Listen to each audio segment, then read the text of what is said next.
ప్రియమైనటువంటి మిత్రులారా, నేడు 3వ ఆగమన ఆదివారం ద్వారా సంతోషించండి అంటూ మనం 3వ క్రొవ్వొత్తిని వెలిగిస్తూ ప్రార్థిస్తూ ధ్యానిస్తూ ఉన్నాం. క్రీస్తు పూర్వం 8వ శతాబ్దంలోనే యెషయా ప్రవక్త ప్రభువు యొక్క ఆత్మచేత నింపబడిన వ్యక్తి పాపము నుండి చీకటి నుండి విముక్తి కలిగించేందుకు రాబోతున్నటువంటి మెస్సయ రక్షకుడు అని యేసు ప్రభుని ఉద్దేశించి బోధించటం మనం వింటున్నాం. ఇదే ఆయన యొక్క గుర్తింపు. ఆశీర్వదించబడిన అభిషేకించబడిన వ్యక్తి ఇమ్మానువేలు మరియు మనందరి రక్షకుడు. 2వ పట్టణం ద్వారా తెస్సలోనిక ప్రజలకు నేడు మనకు పౌలు గారు చెప్పేటటువంటి హితవు ఇదే. సంతోషించండి అని, ప్రార్థనను వీడవద్దని, సుఖ దుఃఖాలలో దేవునికి కృతజ్ఞత కలిగి ఉండమని ఆయన ఆహ్వానిస్తున్నారు. బాప్తిస్మ యోహాను చీకటిని, పాపమును, చెడును వదిలివేయమని మాట్లాడుతున్నాడు, హెచ్చరిక చేస్తున్నాడు. చీకటిని వదలండి అని ఆయన చెప్పినప్పుడు అందరం కూడా చీకటి వైపుకి వెళ్తూ ఉన్నాం. చీకటికి సంబంధించిన వాటిని మనందరం కూడా కోరుకుంటూ ఉన్నాం. ఈ రోజున వెలుగుకు సంబంధించిన వాటిని కోరుకోమని ప్రభువు బాప్తిస్మ యోహాను ద్వారా మనందరికీ కూడా చెబుతున్నారు. మరి మనం విషయాలను కోరుకుంటూ ఉన్నాం. నేను ఎవరు అని మరొకసారి ప్రశ్న వేసుకుందాం. కేవలం నేను చేసే పనులు ఒక్కరిని గురించి అడిగినా సరే, ఆయన గురించి తెలుసా అంటే అవును ఆయన ఆడతాడు, ఆయన పాడతాడు. ఆమె గురించి తెలుసా? అవును ఆమె డాన్సర్. వాళ్ళు చేసే పనులు, వారికి ఉన్న నైపుణ్యం, వీటిని గురించి మాట్లాడతాం.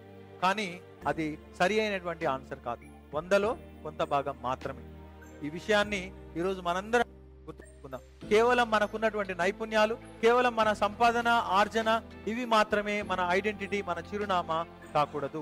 దేవుని యొక్క బిడ్డవా, దేవుని మెచ్చినటువంటి రీతిగా నీవు జీవిస్తున్నావా, ఇవి మన యొక్క గుర్తింపు అవ్వాలి. నేను దేవుని బిడ్డను అని ఏ ఒక్కరం కూడా నేను ప్రభువు యొక్క వాక్కు ప్రకారం జీవిస్తున్నాను అని మనం ఏ ఒక్కరం కూడా చెప్పుకోం. ఏ ఒక్కరు మనల్ని అడిగినా మనం చెప్పేటటువంటిది Aadhaar card, identity card, licence, ఇటువంటివి మాత్రమే. సో ఐడెంటిటీ అనేది భూలోకంలో లౌకిక విషయాల్లో మనం చూపించేటటువంటి identity card. But what God is asking you is not that. Are you identified with the goodness of the Lord, with the merciful attitude of the Lord, with the helping nature of the Lord, or to pave the way for the Lord to come? ఇది బాప్తిస్మ యోహాను చేస్తున్నటువంటి మనందరికీ నేడు ఇస్తున్నటువంటి సందేశం.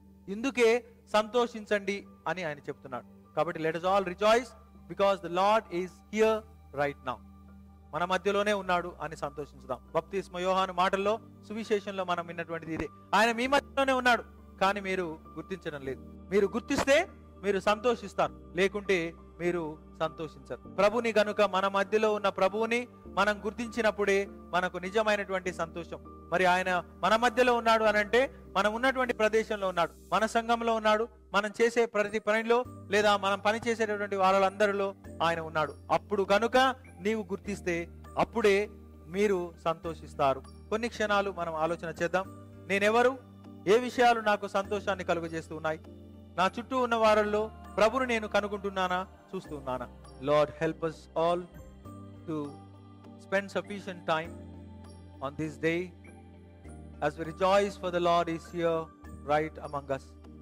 We may know and we may strive and make every effort possible to realize what we are. We are not mere bunch of talents or the list of success or the piled up properties that we own. May we realize that we are beyond that. That is the true image of Christ, who is our brother and master.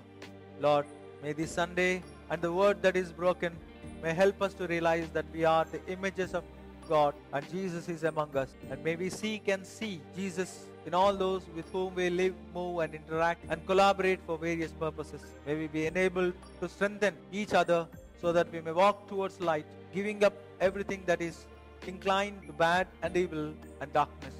May we light everyone who is around us with enlightened minds and hearts, and may we have the urge to seek the light and the works of light as we rejoice again and again. May we add cheer to those around us every day as we come closer to the entry of the Lord into the mangers of our heart, into the crypt of our home. May the star shine upon each of us here so that we may become the address, the center and the abode of the Lord to dwell among us.